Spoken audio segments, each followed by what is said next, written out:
बहुत सारे लोग ये सोचते हैं कि ग्रेजुएशन के दौरान हमें यूपीएससी या बाकी इसी तरीके के कॉम्पिटिटिव एग्जाम्स की तैयारी करनी चाहिए, पहले ग्रेजुएशन कर लेनी चाहिए और उसके बाद फिर तैयारी शुरू करनी चाहिए ड्रॉप लेके, गैप लेके।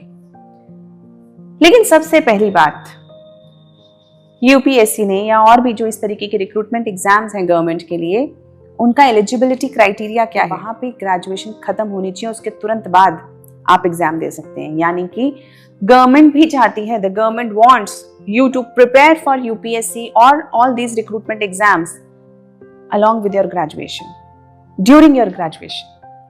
Because number one, जब हम स्कूल में होते हैं तो स्कूल के अंदर हम अच्छा भला बहुत बढ़िया से डिसिप्लिन से पढ़ रहे होते हैं, पढ़ने की आदत होती है।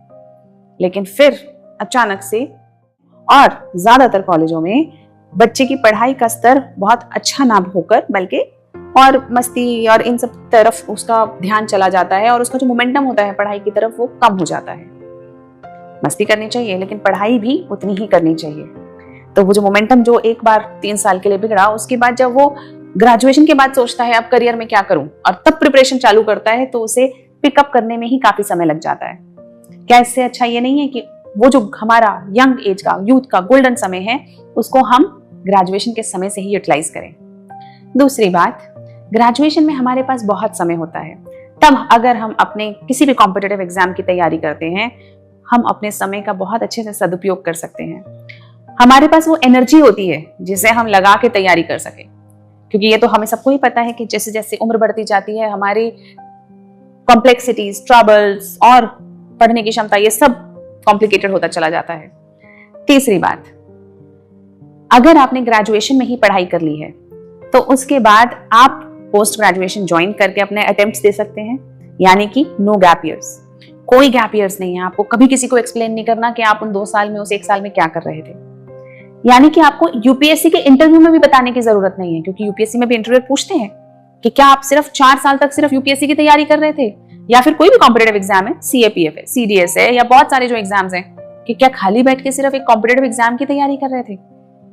यूपीएससी भी चाहता है और ये सारे ऑर्गेनाइजेशंस चाहती हैं कि बच्चों का समय कम लगे। इसीलिए तो आपने देखा होगा ना, नंबर ऑफ अटेम्प्ट्स कम कर दो, नंबर ऑफ ईयर्स कम कर दो। क्यों? क्योंकि वो ये देख रहे हैं कि बच्चे कितना समय बर्बाद करें। लेकिन अगर आप ग्रेजुएशन के साथ करते हैं तैयारी, समय बचा, कोई गैप ईयर नहीं है, किसी गैप ईयर का आपको एक्सप्लेनेशन नहीं देना, और 3 साल की कॉम्प्रिहेंसिव तैयारी हो जाती है। यानी कि इट सेव्स टाइम।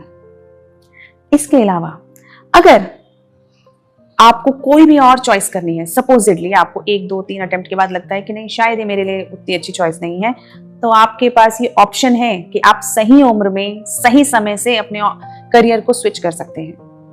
यानी कि we have to understand that the period of graduation is very important for us. बहुत इंपॉर्टेंट पीरियड है वो हमारे लिए, जिसको कि मूवीज देख के वो जो कल्चर एक डेवलप होता है ना, कॉलेज कल्चर, उसको जो करा जाता है, उसके नाम पे ऐसा करा जाता है कि जैसे पढ़ाई इंपॉर्टेंट ना हो, दोनों इंपॉर्टेंट है। एक्सपोजर, स्पोर्ट्स, मस्ती, enjoyment with friends, hostel life, ये सब इंपॉर्टेंट है और साथ में पढ़ाई भी इंपॉर्टेंट है, बिकॉज करियर बनाने का भी यही समय है।